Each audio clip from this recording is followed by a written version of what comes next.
A grieving family is asking for the public's help in finding the killer of 22-year-old Deja Jenkins Minus. Police have said nothing about a suspect in the case since her body was discovered on Friday. I knew something was wrong. I knew something was wrong. I didn't know what, but I knew something was wrong. It was LaToya Minus' motherly instinct that led Lowell police to this home where her body was found Friday morning. Louis, how you?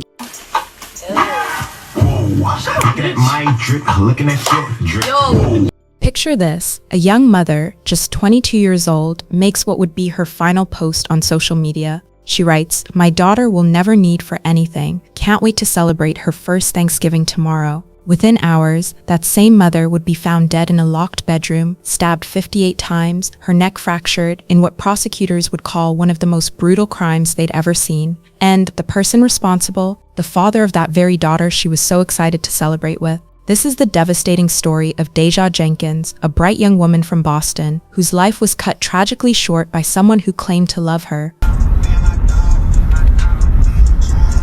Let me tell you about Deja Jenkins. I do.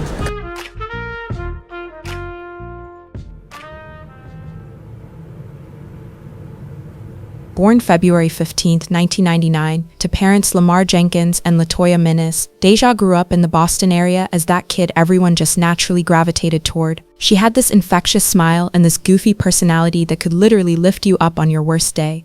Because I'm living my best life. Hoo-hoo. In high school, she was an A-B student with multiple college acceptances and scholarship offers to schools like UMass Dartmouth, New England College, and the University of Massachusetts Boston. She worked at Shake Shack, making her own money and buying what she wanted, because that's the kind of independent spirit her parents raised her to have. But like so many young people, Deja's life took a different turn when love entered the picture.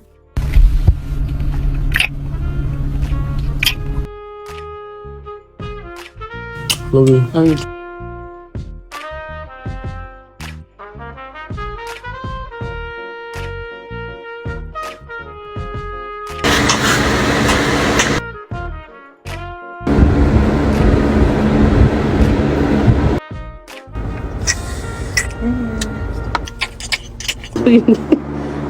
At just 14 years old, she met Leonard Robinson at the Chevu roller skating rink. Leonard, who went by the rap name Pole Boy D Rose, was also 14, and from the moment they met, there were sparks. They even called their first meeting their first date. Now, you know how teenage relationships go. They were on and off, breaking up and getting back together for the next 8 years of their lives. But this wasn't just puppy love that faded away. Leonard had a reputation in the streets. He was a Boston rapper trying to make it.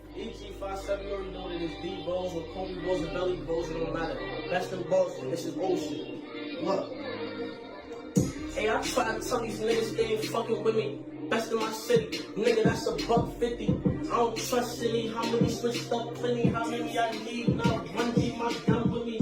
I don't got no man, I'm what's the names, other nigga. I got tired of hoping bitches don't fuck other niggas. Shorty bugging, must've thought I was that other nigga. Kicked it to the curb, that you ain't tripping, take your luggage with you. But he also had 3 violent crime convictions and often portrayed himself as someone you didn't want to mess with.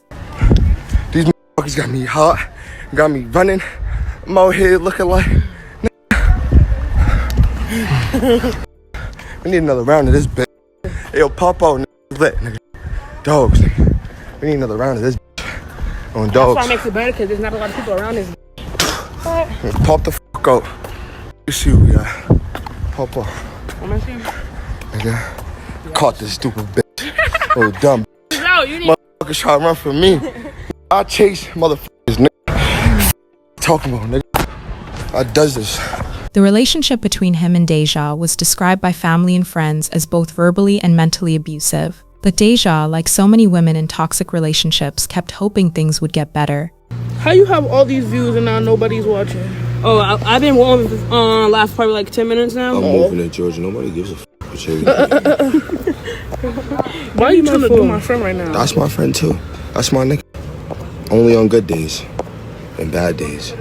Before we get too deep, please remember to like, comment, and subscribe if you find value in these discussions. In 2020, when Deja was 21, she discovered she was pregnant.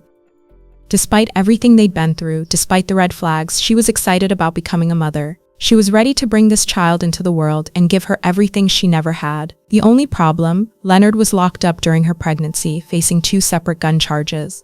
But Deja, being the loyal person she was, supported him from the outside, visiting him, putting money on his books, posting free him messages on social media.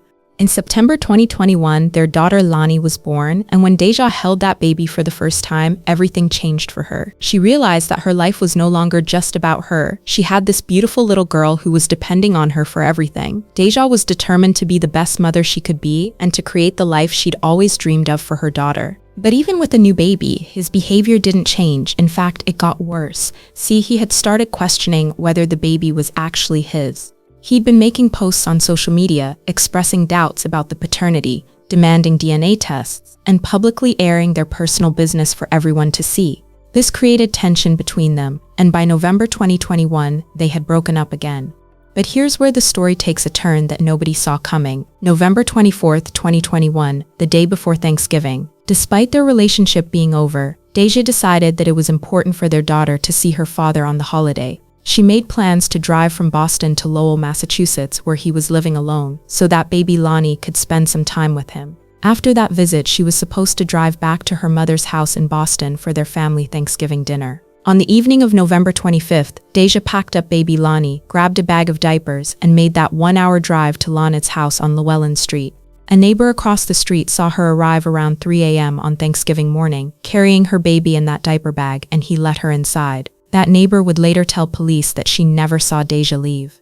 What happened next inside that house would shock investigators and leave a family destroyed, because while families across America were preparing to give thanks and celebrate with their loved ones, Deja Jenkins was fighting for her life in a locked bedroom, and her daughter's father had become her killer. Thanksgiving Day came, and the Minus family was gathered around the table ready to celebrate. But there was an empty chair where Deja and baby Lonnie were supposed to be sitting. At first, the family wasn't immediately panicked. Maybe she was running late. Maybe she decided to spend more time with Leonard. Maybe she'd show up later in the day. But as the hours passed and all their calls went straight to voicemail, that worry started turning into something much more serious. Deja's mother, Latoya Minus, knew something was wrong. Call it mother's intuition, call it what you want, but she kept saying, I knew something was wrong. I didn't know what, but I knew something was wrong. By the next morning, November 26th, panic had fully set in. That's when Latoya did what any desperate mother would do. She used the Find My iPhone app to track her daughter's location. The phone was pinging at Leonard's address on Llewellyn Street in Lowell. Latoya made that hour-long drive from Boston, and when she got to the house, everything felt off. The house was dark, there were no cars in the driveway, and when she knocked on the door there was no answer, complete silence. She knocked on a neighbor's door to ask if they'd seen anything, and that's when she learned that yes, they had seen Deja arrive the day before with the baby in a diaper bag, but they never saw her leave. That's when Latoya knew she needed to call the police. She requested a welfare check, and when officers arrived at the scene, they found the house locked up tight. Now here's where the story gets even more intense. While the police were trying to figure out how to get inside, a family member decided to take matters into their own hands. They climbed through an unlocked window and began searching the house. When they got to the back bedroom, the door was locked. After several attempts at kicking it down, they finally broke through, and what they found will haunt that family forever. Deja's lifeless body was lying on the floor next to an air mattress, in a pool of blood. The scene was so horrific that even seasoned investigators were shaken by what they saw. The medical examiner's report revealed the full extent of the brutality. Deja had been stabbed 58 times with a sharp object, her neck had been fractured, and she had defensive wounds on her arms and hands, which meant she fought for her life. She fought to get back to her baby, fought to see another day, but in the end, the person who was supposed to protect her became the one who took everything from her. The Jenkins Minus family has no idea why someone would want to kill this 22-year-old woman the day after Thanksgiving, and with it happening so close to the holidays, the pain is just unbearable. But where was baby Lonnie? The house was searched top to bottom, and there was no sign of the 2-month-old. Now, police had not just a homicide investigation on their hands, but a missing baby case as well. The suspect they were looking for was Leonard Robinson, but he was nowhere to be found. He had vanished.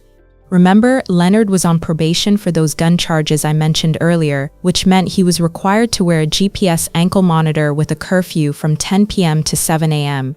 That GPS device became a digital witness to his movements on the day of the murder. The data showed that Leonard was at his house when Deja arrived around 3 a.m. on November 25th. He stayed there until about 2 p.m. that same day.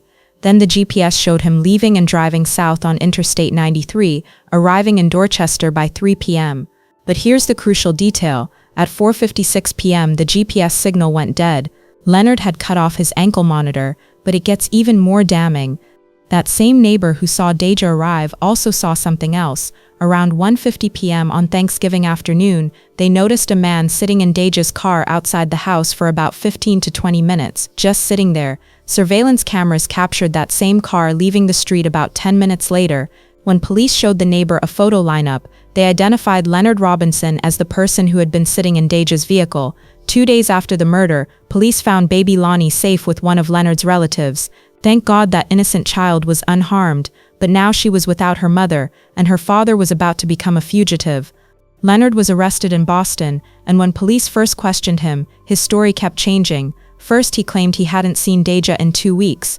When confronted with evidence that contradicted that lie, he changed his story and said that yes, she had come to his house on Thursday, but he didn't let her in, so she left. But here's what really reveals the motive behind this senseless murder: Leonard's social media posts in the weeks leading up to Deja's death. This was a man publicly broadcasting his anger and resentment for the world to see. One post read, "Ain't no way she forgot to mention she was dealing with more than one man when she got pregnant. I'm not playing daddy and I'm not playing house. As always, I wanted the DNA from the beginning." She gets mad and posts personal business all day long, and it's corny. I didn't even want to post this. And I usually let her live her best life on Facebook, even when she starts lying. But this is different. If you're going to perform, at least tell the audience the full story. All I'm saying is girls are messy, petty, and wasn't ready for a kid, and it's sad that it shows on Facebook. He also posted, "Have your kids for you, don't do it for a man." Because when the man doesn't want you anymore, you shouldn't have the time to be chasing after the man or picking out flaws to throw on social media. Really, you should be putting that same energy into being a mother. That's all I have to say. If a man helps you with your kids and he's not the daddy, he loves you. A man that's not loyal to his kids is not loyal to anyone. These posts show a man who was angry, bitter, and publicly humiliating the mother of his child over paternity doubts. But here's the tragic irony that makes this case even more heartbreaking. When you look at baby Lonnie today, she looks exactly like Leonard Robinson. He took the life of the woman he claimed to love over doubts about a child who was clearly his all along. On November 29, 2021, Leonard Robinson was arrested in Boston without incident. When he appeared in Lowell District Court for his arraignment, the courtroom was packed with Deja's family members, sitting in the front row, some comforting each other as they heard the horrific details of what happened to their beloved daughter, sister, and friend. The prosecutor laid out the evidence. Deja was found in the house that he was living in alone, in his bedroom, which was locked when any witness or the police came to that location. Leonard Robinson pleaded not guilty to murder charges and was held without bail. When his defense attorney told the court that his client feared for his safety at the Middlesex jail, several family members in the courtroom actually laughed, prompting court officers to quiet them down. You can imagine what they were thinking. This man just took their daughter's life in the most brutal way possible, and now he's worried about his own safety. The case seemed straightforward. They had the GPS evidence placing him at the scene. They had the neighbor's testimony. They had the weapon, a knife found near Deja's body. They had his changing stories to police. They had his social media post showing his anger and resentment. A probable cause hearing was scheduled for December 30th, and everyone expected this case to move through the system fairly quickly. But here's where the story takes an unexpected turn. Based on recent social media activity, it appears Leonard Robinson may not be in jail anymore. Now, I want to be clear, I couldn't find any official court records or news reports about a trial verdict or sentencing, which is unusual for such a high-profile case. But the Facebook posts you see from Leonard's account suggest he may have been released on bail, or there may have been other developments in his case that weren't widely reported. Let me share some of these recent posts with you because they reveal a lot about his mindset and current situation. In one post from December 2021, just weeks after his arrest, he wrote, "It don't matter what they say about me. If I ever told you I love you, just know I love you and I love you for free. No matter the situation, no matter the rumor, no love lost." Then in February 2022, he posted, "This is just until I return. Free the innocent Pole Boys GMB," along with what appears to be a music video. Like, free my niggas in jail. You know what I'm saying? Bro gon' make it home. Bro gon' make it home. And my other bro gon' make it home. We all gon' make it home. really from the trenches, I can tell the difference. Just stay alert, a lot of niggas switching. Got some niggas on the team who done did a lot of dirt and got a dirty kitchen. Niggas try to make it to $1 million. And if this rap shit don't work, I'm back to spinning. I lost some niggas, I be in my feelings. Them uppers know I've been a block, they can tell you that I make attendance. Serena with the racket like it's tennis. In May 2023, he wrote, "They can never prove me wrong, I can never prove them right. Free the innocent." But it's the November 2024 posts that really show where his head is at now. On November 28, 2024, almost exactly 3 years after Deja's murder, he posted a long tribute to her that I'm going to read in full because it reveals so much. R.I.P. my first love, a love so strong, I ain't never let a bitch, a nigga, or a mistake turn me away from her.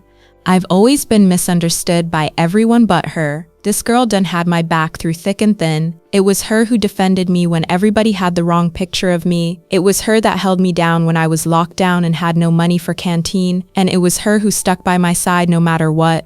I've always been thankful for her love, sees. I know it was hard to love me at times. I've always been thankful for her loyalty, even though we both would cheat at times. She was always loyal where it really counted. Most importantly, I am thankful for her giving me a beautiful daughter, and just to clear the air, I have never not claimed my child. I simply asked for a DNA test to confirm she was mine, but I understand why Deja took it the wrong way. I wasn't perfect, and neither was she, but we were perfect for each other. We had our ups and downs, just like any relationship, and it made our bond even stronger. We have been lovers and friends since 2013, and she is still with me in spirit. I understand how it looks from the outside looking in, but trust and believe that I love this girl so much, I could never do something this brutal and heartless to her. Things happened at my grandfather's house that I cannot speak on at the moment, but I do plan to have a conversation with Latoya when she feels up to it. Please don't listen to anyone that says I told them something about this situation, because I've only spoke with my lawyer and a couple close family members about it. I was told by my lawyer to not speak on it with nobody, and I haven't, so if anybody say they heard something from me, they lying. I haven't been able to post how much I love and miss my baby mother due to rumors. The next day, November 29th, he posted, "When they want you to be the bad guy, not even the truth can change their mind."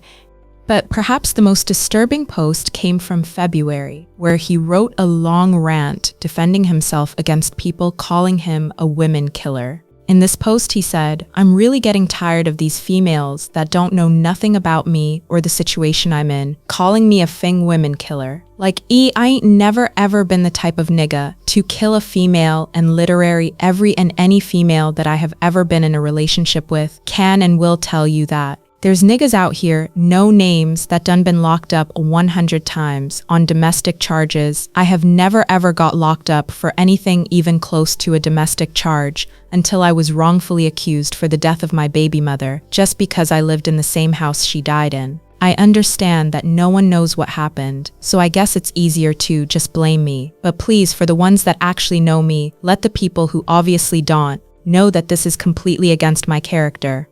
I've always been a ladies' man. I love the ladies, and the ladies love me. There's been so many rumors as to why people think I did this, and all of that shit just sounds fing stupid. I have 2 daughters and a lot of sisters, and yes, I made mistakes when I was just a kid, but I am 25 years old now, and I ain't a perfect gentleman. But I promise you that I've been one of the good guys when it comes to not abusing women since I was a young teenager. And like I said, any of my ex-girlfriends will tell you this. They ain't gonna tell you I was perfect, but shit, they damn sure ain't gonna tell you I was beating they ass or nothing like that. So I just don't get how MFS can think I would just wake up one day, on a holiday at that, and just stab my baby mother to death in front of my child, my 2-month-old daughter, at my damn house. Like, what the f***? If you want to know what happened, please come to my trial on July 21st and watch me prove my innocence, please. MFS are saying I'm delusional, but ain't it delusional ASF to say that something happened that you know nothing about? People are going off of the media and never even tried to hear me out. So here I am disregarding my lawyer's advice and my loved ones because I need to be heard, and IDC what anybody got to say. It's easy to have opinion on something that's been one-sided, but on everything I love, I'm innocent on this case. Please hear me out. I am not a women killer. I only turned to the media because the media is what people is going off of, and no one's gave me a chance to explain myself before tarnishing my name, my image, and my character. I have kids that will one day hear these things that are not even fing true. Nobody thinks about what I face on a daily.